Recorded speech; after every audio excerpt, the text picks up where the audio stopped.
எங்கிட்ட இருக்குப்பா லோயலா காலேஜோட நீங்க சொல்லும் போது எனக்கே அந்த பட்டியல் வந்து நான் யூஸ்வலாக சொல்றது வந்து லோயலா காலேஜ் வந்து ஒரு ஹிடன் ஃபிலிம் இன்ஸ்டியூட். எத்தனையோ பேர் வந்து அந்த அந்த இடத்துல அந்த காலேஜ் வந்து வெளியில் வந்து மீடியாவில் வந்து பெருசாக பேசப்படுற நபர்களாக இருக்காங்க என் கிளாஸ்மேட்ஸ் உட்பட.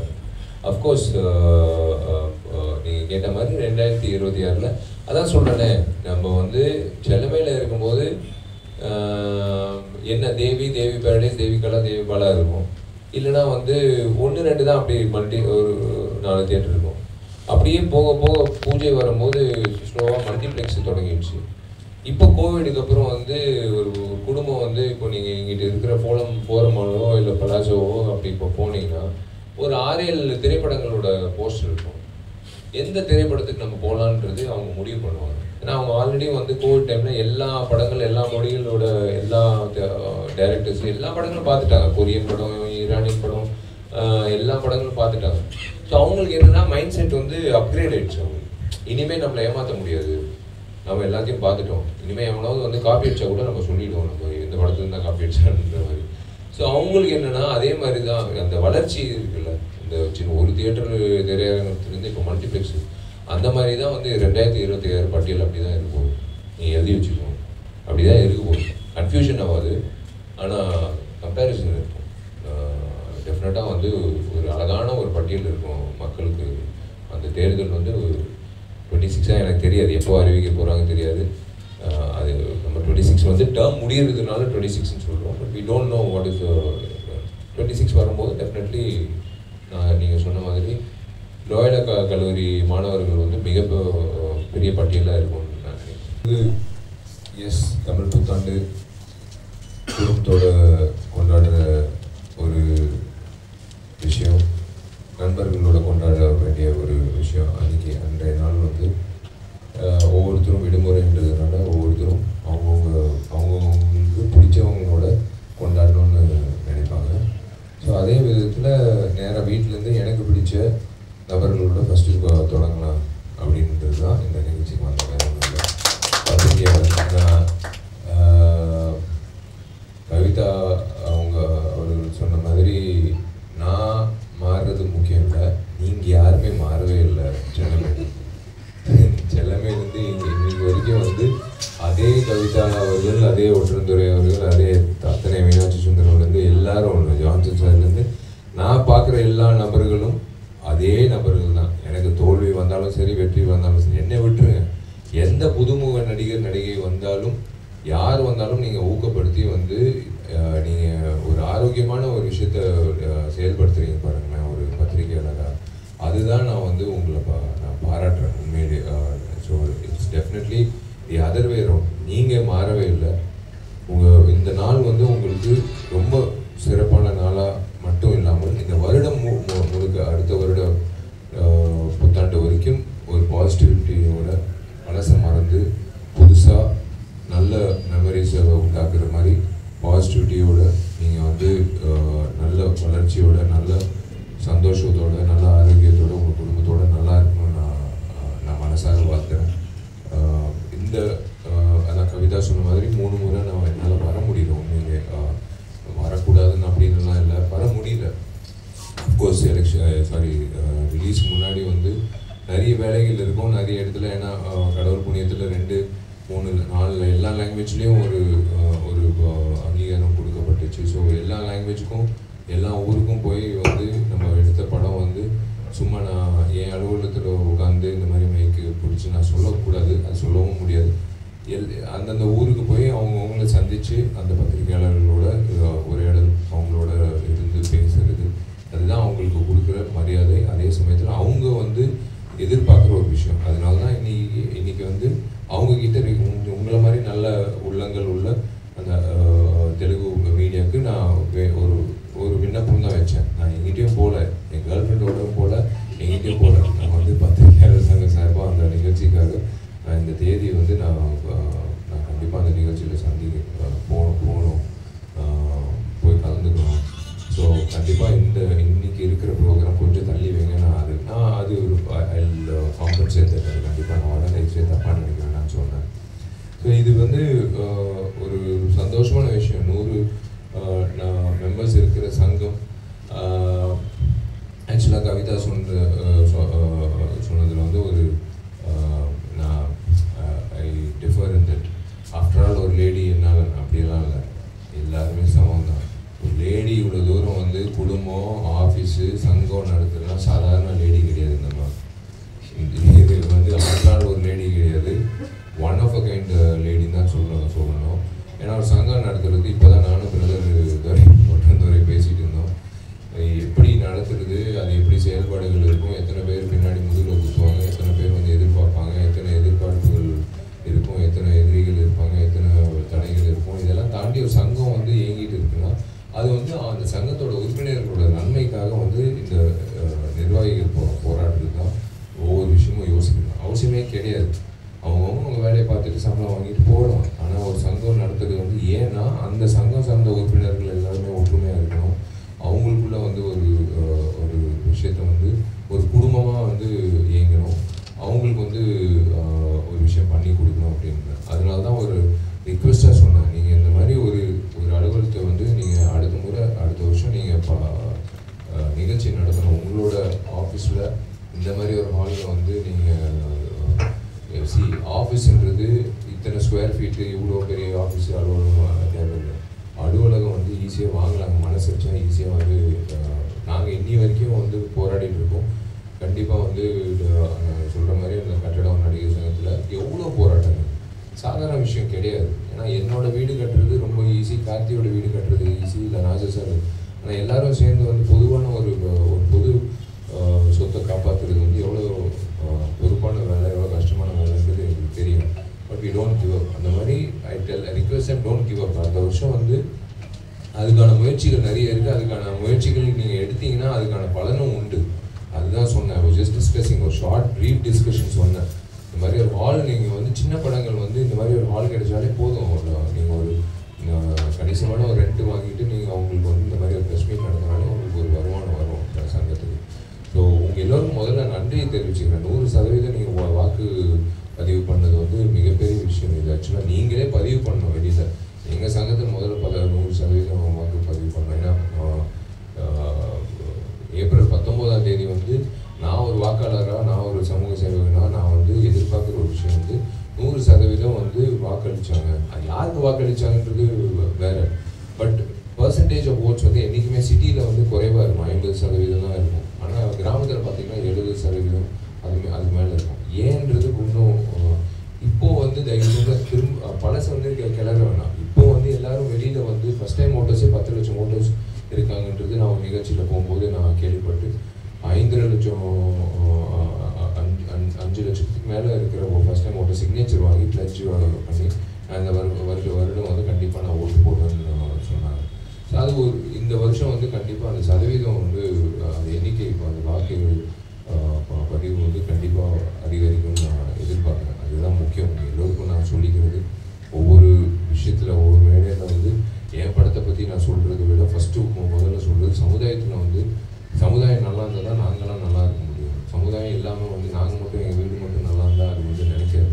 ஸோ இந்த சமுதாயம் நல்லா இருக்கணும்னா நீங்கள் எல்லோரும் வந்து உங்களோட vote exercise your right to vote. அதுக்கு மோஸ்ட் இம்பார்ட்டன்ட் திங். நீங்கள் நாளைக்கு தேர்ந்தெடுக்க போகிற அந்த நபர்கள், நாளைக்கு தேர்ந்தெடுக்க போகிற அந்த கவர்மெண்ட் வந்து அடுத்த 5 வருடங்கள் வந்து நீங்கள் அதுக்கப்புறம் நீங்கள் வந்து ஒரு வருஷம் கழிச்சு என்னடா இது தப்பு பண்ணிட்டோம் ஓட்டு போட்டுருக்கலாமே அப்படின்லாம் நினைக்க முடியாது. படம் வந்து மிஸ் பண்ணிவிட்டு அதுக்கப்புறம் ஒரு வருஷம் கூட பார்த்துக்கலாம். நீங்கள் ஏதோ ஒரு இன்டர்வியூ கூட ஒரு வருஷம் கழிச்சு கூட பார்த்துக்கலாம், பதிவு இருக்கும். ஆனால் ஓட்டுன்றது ஒரு நாள் தான். வெயில் சொன்ன மாதிரி வெயில், மழை, லைனு எதுவுமே பார்க்காம தயவு செஞ்சு போய் அந்தந்த பூத்தில் வந்து நீங்கள் உங்களோட வாக்கு பதிவு பண்ணிவிடுங்க. Thank you so much. எனக்கு நீங்கள் கொடுத்த ஊக்கம், ஒரு நடிகனாக, ஒரு தயாரிப்பாளராக, அதுக்கப்புறம் ஒரு பொதுச் செயலாளராக, அதுக்கப்புறம் தயாரிப்பாளர் சங்க தலைவராக, அதுக்கப்புறம் இன்றைக்கி வந்து 25 வருஷம் கழிச்சு நான் ஒரு இயக்குனராக வந்து என் பயணத்தை வந்து நான் ஆரம்பிக்க போகிறேன். அதுக்கான வந்து ஊக்கமும் நீங்கள் கொடுப்பீங்கன்னு நான் எப்போவுமே நான் நம்புகிறேன். ஒரு விஷயந்தான், என்ன போட்டு வாழ்க்கை உள்ளே என்ன இருக்கோ அதுதான் விஷயம். உள்ள ஒரு விஷயம் வச்சுக்கிட்டு வெளியில் ஒன்று பேசுகிறது அது வந்து ஈஸியாக வந்து நீங்கள் கண்டுபிடிச்சிருவீங்க. கிட்டத்தட்ட நீங்கள் நான் பேசிகிட்டு இருக்கிறது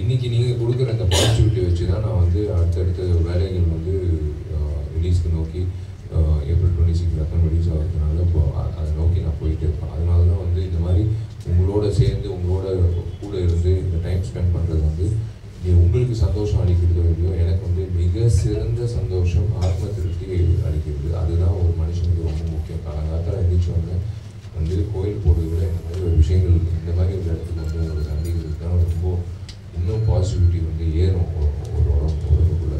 ஸோ இந்த சங்கம் வந்து டெஃபினட்டாக கவிதா சொன்ன மாதிரி 100 மெம்பர்ஸ் இருக்காங்க. நாளைக்கு மேற்கொண்டு இருக்கும். டெஃபினட்டாக வந்து அதுக்கேற்ற மாதிரி வந்து கட்டுக்கோப்பான ஒரு சங்கமாக இருக்கும். ஸோ எந்த ஒரு விஷயமா இந்த சங்கம் சார்பாக சும்மா வந்துட்டு சொல்லிவிட்டு நான் பாட்டு போயிட்டு அப்புறம் மறுபடியும் வந்து காண போயிட்டாங்க சார் அப்படின்ல. What I can do best as an actor, as part of the fraternity. We are all one family. நீங்கள் பத்திரிகையாளர், நான் நடிகன், அவ்வளோதான் வித்தியாசம். அண்ணன், தம்பி, தங்கச்சி, அக்கா, அப்பா, அம்மா அப்படி இருக்கிற மாதிரி தான் நம்மலாம் வந்து கலை குடும்பம், அவ்வளோதான். இந்த கலை குடும்பத்தை சார்ந்த ஒவ்வொருத்தரும் ஒவ்வொரு துறையில் இருக்கீங்க.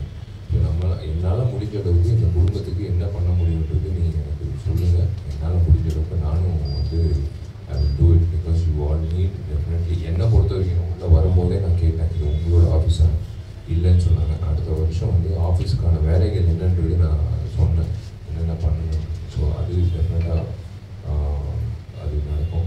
தேங்க்யூ எல்லோருக்கும் ரொம்ப நன்றி. எல்லாரும் நல்லா இருக்கும். இந்த நிகழ்ச்சி முடித்தோடனே உங்கள் ஃபேமிலியோட சந்தோஷமாக நீங்கள் இருக்கணும். எப்போவுமே நீங்கள் சந்தோஷமாக சிரித்த முகத்தோடு எல்லோருக்கும் நல்லது செய்கிற ஒரு குணத்தோடு நீங்கள் இருக்கணுன்றது நான் எதிர்பார்க்குறேன். ஒரே ஒரு விஷயம் தாங்க, ஏன் வந்து இவங்க 2 பேர் மறுபடி ஒவ்வொரு வாட்டி 8 வருஷத்துக்கு ஒரு வாட்டி வந்து படம் எடுக்கிறாங்கன்றது ஒரு விஷயம். எங்களுக்கு ரொம்ப பிடிக்கும். உங்கள் குடும்பத்துக்கும் எங்கள் குடும்பத்துக்கும் ரொம்ப பிடிச்ச ஹீரோ, பிடிச்ச இயக்குனர் அப்படின்லாம் இருக்காங்க. எல்லாருக்கும் பிடிச்ச அத்தனை கோடி மக்கள் வந்து தாமிரபரணி ஆகட்டும், பூஜை ஆகட்டும், 2த்துக்கும் பெரிய வரவேற்பு கொடுத்தாங்க. ஸோ ஹரி சார் பொறுத்த வரைக்கும் குடும்ப பாணியில் எல்லா குடும்பத்தில் இருக்க அத்தனை பேரும் வந்து மூஞ்சி சுழிச்சிக்காமல் வந்து படம் பார்க்கக்கூடிய ஒரு அந்த பட்டியலில் இருக்கிற இயக்குநர்களில் முக்கியமான ஒரு நபர் ஹரி சார். எங்கள் வீட்லேயும் எங்கள் அம்மா நிறைய முறை கேட்டிருக்காங்க, ஏன்னா நீ பாட்டு வந்து நடிச்சுட்டே போகிற, ஏன்டா ஹரி டைரக்ஷனில் பண்ண மாட்டேங்கிறான்னு. எங்கள் அம்மா பயங்கர ஃபேன், தீவிர ஃபேன். ஏன்னா தாமிரபரணி பூஜையை வந்து கிட்டத்தட்ட ஒரு 2000 வாட்டி போட்டிருப்பாங்க சேட்டலைட் சேனலில். ஸோ நான் 3வது முறை அவரோட மறுபடியும் அதான் சொன்னேன், சார் 8 வருஷம் கழிச்சு என்ன சார் இருக்குது, ஒவ்வொரு 8 வருஷம் கழிச்சு நம்ம சந்திக்கிறோம். ஸோ ஹரி சாரோட 3வது முறை வரும்போது we should make sure again audience வந்து அப்போ இருந்த மனநிலை வேறு, இப்போ இருக்கிற மனநிலை வேறு. ஆடியன்ஸு தாமிரபரணி மாதிரி வந்து நம்மளை ஏற்றுப்பாங்க, இல்லை பூஜையில் இருக்கிற மாதிரி நம்மளை ஏற்றுப்பாங்க. இன்றைய ஆடியன்ஸோட மைண்ட் செட்டுக்கு என்னவோ அதுக்கு ஏற்ற மாதிரி அவர் கண்டென்ட் ஒன்று பிடிச்சிருக்காரு. சத்தியமாக சொல்கிறேன், நான் கதை கேட்கும்போது வந்து எனக்கு ஒரு பயம். எப்போவுமே ஒரு ஆடியன்ஸை தான் நான் கேட்பேன். கேட்டு முடித்த உடனே ஒரு புது இயக்குனர்னால் ரொம்ப ஈஸியாக சொல்லிட்டு நழுவிடலாம். ஒரு பெரிய இயக்குனர் கதை சொல்லும்போது நம்ம என்ன சொல்ல போகிறோம், ஒருவேளை நம்மளுக்கு கதை பிடிக்கலன்னா என்ன சொல்ல போகிறோம், எப்படி சொல்லி. ஆனால் சார் சொல்லும்போது உண்மையிலே அந்த 1/2 மணி நேரம் கழிச்சு ஒரு பாயிண்ட் வச்சுருக்காரு படத்தில். நான் மட்டும் இல்லை, டிஎஸ்பி தேவிஸ்ரீ பிரசாதும் சரி, ஃபஸ்ட் டைம் அவரோட இத்தனை வருஷம் கழிச்சு 19 வருஷத்தில் ஹீரோயினும் சரி, முரளி சர்மா சாரும் சரி, சமுத்திரகன்யானும் சரி, யோகி பாபு டார்லிங் ஆகட்டும், யாராக இருந்தாலும் அந்த ஸ்கிரிப்டை கேட்கும்போது அந்த இடத்துல அப்படி அது எதிர்பார்ப்பு பார்க்காத விஷயம் ஒன்று வச்சுருந்தார். அதுதான் ஹரி. அவர் வந்து இன்றைய காலகட்டத்துக்கு எப்படி அவரையும் மாற்றிக்கணும், விஷாலையும் புதுசாக காட்டணும். நானும் விஷாலும் சேர்ந்து வர படத்தோட ரத்தனம் வந்து எப்படி வித்தியாசமாக இருக்கணுன்றது ஒரு விஷயம் வச்சுருக்காரு. அது கண்டிப்பாக வந்து ஒரு ஹோல்சம் ஃபேமிலி என்டர்டெய்னரில் என்னை மறுபடியும் நான் கொண்டு வரேன்றது எனக்கு ரொம்ப சந்தோஷமாக இருக்குது. எனக்கு என்னென்னா நல்லதோ கெட்டதோ அன்னைக்கு தேர்வு செஞ்சதுக்கப்புறம் எனக்கு பயம்ன்றது போயிடும். நான் ரிலீஸ் வரைக்கும் வந்து ரிலீஸ் முன்னாடி பயப்படுறது, ரிலீஸ் எப்படி ரிலீஸ் அதாவது என்ன மாதிரி வரவேற்பு வரும், அதெல்லாம் நான் என்றைக்குமே எதிர்பார்க்குறேன். ஜனங்கள்கிட்ட நம்ம நல்ல படம் கொடுக்க போகிறோம், அதுக்கப்புறம் ஜனங்க தான் நிர்ணயிக்கப்படுவாங்க. ஸோ பட் இன்றைக்கி இருக்கிற காலகட்டத்தில் எல்லாருக்கும் தெரியும், ஸோ ஒரு படம் ரிலீஸ் பண்ணோன்னா படத்தில் இருக்கிற வில்லனை விட வெளியில் இருக்கிற வில்லன்கள் ஜாஸ்தி. அவங்களெல்லாம் வந்து தாண்டி வந்து படத்தை ரிலீஸ் பண்ணணும். ஸோ அதெல்லாம் தாண்டி இன்னைக்கு ஹரி சாரோட இணையிற ரத்னம் திரைப்படம் April 26 வரும்போது, எதுக்காக April 26? ஏன்னா விடுமுறை காலத்தில் தான் வந்து எல்லாரும் அவங்கவுங்க பசங்க ஸ்கூல் லீவ் விட்டுருப்பாங்க, காலேஜ் லீவ் விட்டுருப்பாங்க, எல்லாரும் வந்து என்டர்டெயின்மெண்ட்காக எங்கிட்டு போவாங்க. இந்த வெயில் காலத்தில் வந்து ஜாலியாக ஒரு 2.5 hours ஒரு படத்தை ஜாலியாக ஒரு படம் பார்த்துட்டு வந்தது. அதுதான் மார்க் ஆண்டனியோட வெற்றி. எனக்கு ரொம்ப கிடைச்ச ஒரு இத்தனை வருஷத்தில் என்ன ஒரு பெரிய காம்ப்ளிமெண்ட் கிடைச்சிச்சு அப்படின்னு சொல்லும்போது, நிறைய பேர் சொன்னாங்க, ஐ brought a lot of people out of depression சொன்னாங்க. மார்க் ஆண்டனி படம் பார்த்து கண்டினியூஸாக ஓடிடிலையும் அவங்களுக்கு விருப்பப்பட்ட காட்சி. சில பேர் சில் ஸ்மித் அப்படி, எனக்கு தெரியும் உங்களுக்கு சில் ஸ்மித். ஸோ உங்களையும் நான் வந்து இழுக்கணும். அந்த மாதிரி நிறைய பேருக்கு நிறைய விஷயங்கள் பிடிக்கும். அந்த மாதிரி வந்து ஹரி சார் படத்துலையும் இந்த படத்தில் நிறைய விஷயங்கள் வச்சிருக்காரு. ஸோ டெஃபினட்டாக April 26 it is going to be a nice entertainer for the summer holidays. So சம்மருக்கான நல்ல ட்ரீட் கண்டிப்பாக சார். அதான் பில்டிங் கட்டுறது சாதாரண விஷயம் இல்லை. இந்த மாதிரி ஒரு பில்டிங் எழுப்பியிருந்தால் எப்பயோ நாங்கள் வருஷத்துலேயே எழுப்பியிருப்போம்.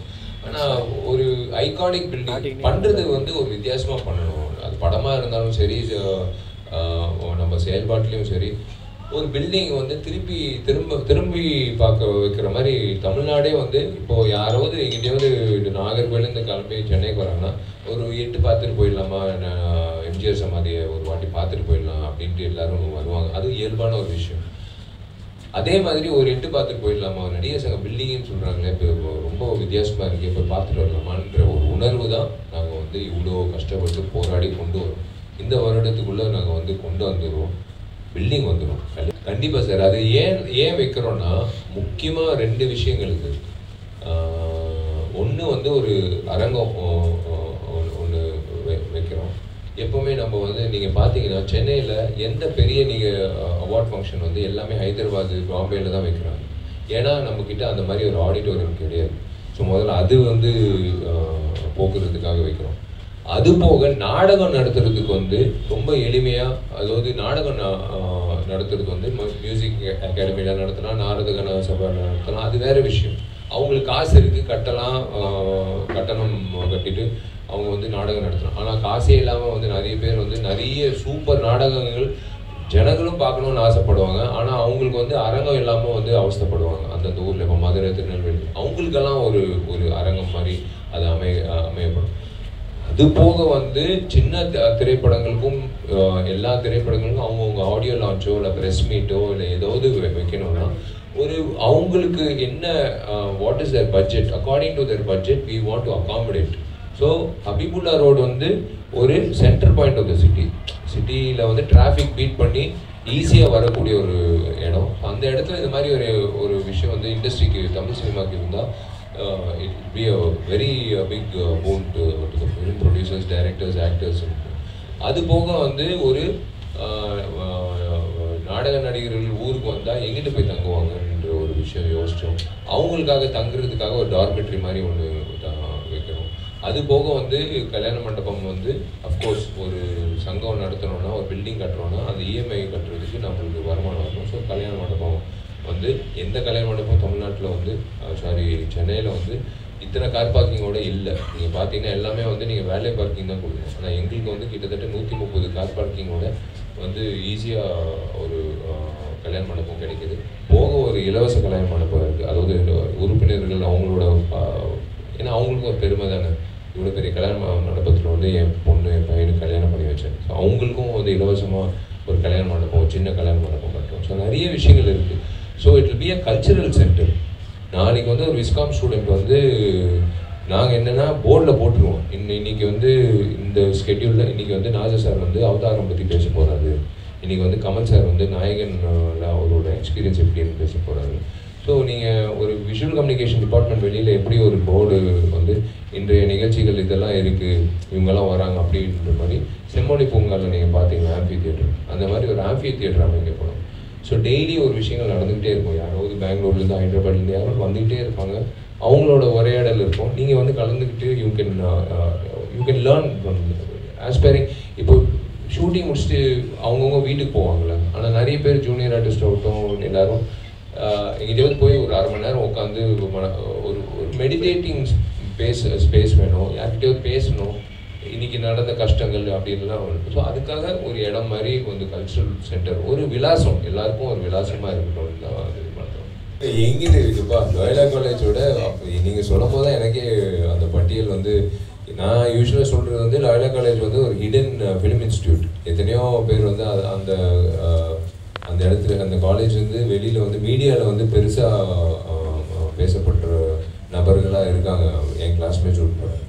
அஃப்கோர்ஸ் நீங்கள் கேட்ட மாதிரி 2026 அதான் சொல்கிறேனே, நம்ம வந்து செல்லமையில் இருக்கும்போது என்ன தேவி பேரடைஸ், தேவி கலா, தேவி பாலா இருக்கும். இல்லைனா வந்து 1-2 தான் அப்படி ஒரு 4 தியேட்டர் இருக்கும். அப்படியே போக போக பூஜை வரும்போது ஸ்லோவாக மல்டிப்ளெக்ஸ் தொடங்கிடுச்சு. இப்போ கோவிடுக்கு அப்புறம் வந்து ஒரு குடும்பம் வந்து இப்போ நீங்கள் இங்கிட்ட இருக்கிற ஃபோரமானோ இல்லை பலாசோவோ அப்படி இப்போ போனீங்கன்னா ஒரு 6-7 திரைப்படங்களோட போஸ்டர் இருக்கும். எந்த திரைப்படத்துக்கு நம்ம போகலான்றது அவங்க முடிவு பண்ணுவாங்க. ஏன்னா அவங்க ஆல்ரெடி வந்து கோவிட் டைமில் எல்லா படங்கள், எல்லா மொழிகளோட எல்லா டைரக்டர்ஸ் எல்லா படங்களும் பார்த்துட்டாங்க. கொரியன் படம், ஈரானியன் படம், எல்லா படங்களும் பார்த்துட்டாங்க. ஸோ அவங்களுக்கு என்னென்னா மைண்ட் செட் வந்து அப்கிரேட் ஆகிடுச்சு. அவங்க இனிமேல் நம்மளை ஏமாற்ற முடியாது, நம்ம எல்லாத்தையும் பார்த்துட்டோம், இனிமேல் எவனாவது வந்து காப்பி அடிச்சா கூட நம்ம சொல்லிவிடுவோம், நம்ம இந்த படத்துல தான் காப்பி அடிச்சான்ற மாதிரி. ஸோ அவங்களுக்கு என்னென்னா அதே மாதிரி தான் அந்த வளர்ச்சி இருக்குல்ல, இந்த சின்ன ஒரு தியேட்டர் திரையரங்கத்துலேருந்து இப்போ மல்டிப்ளெக்ஸ், அந்த மாதிரி தான் வந்து 2026 பட்டியல் அப்படி தான் இருக்கும். நீங்கள் எழுதி வச்சுக்கணும், அப்படி தான் இருக்க போகுது. கன்ஃபியூஷன் ஆகாது, ஆனால் கம்பேரிசன் இருக்கும். டெஃபினட்டாக வந்து ஒரு அழகான ஒரு பட்டியல் இருக்கும் மக்களுக்கு. அந்த தேர்தல் வந்து 26 எனக்கு தெரியாது, எப்போ அறிவிக்க போகிறாங்க தெரியாது. அது நம்ம 26 வந்து டேர்ம் முடியறதுனால 26ன்னு சொல்கிறோம். But we don't know what is 26 வரும்போது டெஃபினெட்லி நீங்கள் சொன்ன மாதிரி லோயலா கல்லூரி மாணவர்கள் வந்து மிக பெரிய பட்டியலாக இருக்கும்னு நான் நினைக்கிறேன். பார்த்தாச்சு சார், லொக்கேஷன் ஸ்கவுட்டிங் வந்து லண்டன், அசர்பைஜான் எல்லாம் முடிச்சுட்டு மால்டாவும் எல்லாமே. இப்போ வந்து மே அந்த இப்போ ரிலீஸ் இருக்கிறதுனால தான் கொஞ்சம் தள்ளி போட்டிருக்கோம். ஏன்னா நான் ரிலீஸு சரி பார்ப்பாங்க ஜனங்க அப்படின்னு நான் அப்படி பண்ணக்கூடாது. என்னோட கடமை நான் பண்ணணும். அவங்க படம் ஏன் விஷால் படத்தை பார்க்க வரணும், என்ன இருக்குன்னு அப்படின்னு நான் சொல்லணும் இல்லையா. ஸோ அதனால அந்த வேலைகள்லாம் முடிச்சுட்டு மே 5ஆம் தேதியிலேருந்து லண்டனில் படப்பிடிப்பு தொடங்க போகுது. ஸோ அதோட விஷயங்கள் எல்லாமே வந்து மே மாதம் இந்த படம் ரிலீஸ்க்கு அப்புறம் சொல்லும் போது எஸ் நிறைய உங்களுக்கு அதிர்ச்சியான விஷயங்கள் இருக்குது. நல்ல இன்ப அதிர்ச்சிக்கு தான் நிறைய விஷயங்கள் இருக்குது. அது will share it that time. துப்பறியாளன் வந்து குழந்தைல ஆஸ் அ டைரக்டர், புது டைரக்டர்னா டெஃபினட்டாக அதுக்கு நான் I have to give the best content. இவன் என்னத்தை கிழிக்க போகிறான், மற்ற டைரக்டரை விட இவன் என்னத்தை புதுசாக வந்து கிழிக்க போகிறான் தான் எல்லோரும் என்ன பார்ப்பாங்க. அதை தாண்டி ஒரு கண்டென்ட் கொண்டு வரணும். ஸோ அதுக்கு மே மாதம் தொடங்கும்.